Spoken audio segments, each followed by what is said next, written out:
গাহি সাম্যের গান, মানুষের চেয়ে বড় কিছু নয়, নয় কিছু মহিয়ান। নাই দেশ কাল পাত্রের ভেদ, অভেদ ধর্ম জাতি। সব দেশে সব কালে ঘরে ঘরে তিনি মানুষের জ্ঞাতি। কে তুমি? পার্সি, জৈন, ইহুদি, সাঁওতাল, ভিল, গারো, কনফুসিয়াস, চারবার চলা, বলে যাও বলো আরো। বন্ধু যা খুশি হও, পেটে পিঠে কাঁধে মগজে যা খুশি পুঁথি ও কেতাব হও। পুরাণ পুরাণ, বেদ বেদান্ত, বাইবেল, ত্রিপিটক, জিন্দাবেস্তা গ্রন্থ সাহিব পড়ে যাও যত শখ। কিন্তু কেন এ পণ্ডশ্রম? মগজে হানিছ সুর, দোকানে কেন হে দর কষাকষি, পথে পথে লাগাচ্ছ।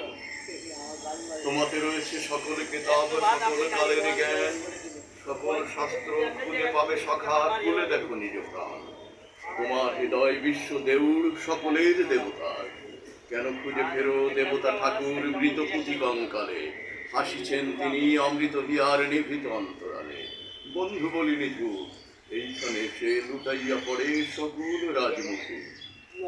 এই হৃদয় সে নীলাচল, কাশী, মথুরা, বৃন্দাবন, বুদ্ধ গয়ায়, জেরুজালেম, মদিনা, কাবা ভবন, মসজিদ, এই মন্দির, এই গির্জা, এই হৃদয়। এইখানে বসি সামোসা পেল সত্যের পরিচয়। এই রণভূমে বাঁশির কিশোর গাহিলেন মহাগীতা। এই মাঠে হলো মেষের রাখাল, নবীরা খোদার পিতা।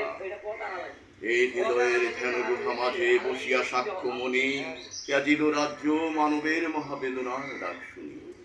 এই কন্দরে আরব দুলাল শুনিতেন আহ্বান। প্রফেট মোহাম্মদ সাল্লাল্লাহু আলাইহি সাল্লামকে কবি নজরুল আরব দুলাল উপাধিতে ভূষিত করেছিলেন। তাই বলছেন উনি, এই হৃদয়ের কন্দরে, এই কন্দরে আরব দুলাল শুনিতেন আহ্বান। এইখানে বসি গাহিলেন তিনি কোরআনের সমগান। মিথ্যা শুনিনি ভাই, এই হৃদয়ের চেয়ে বড় কোনো মন্দির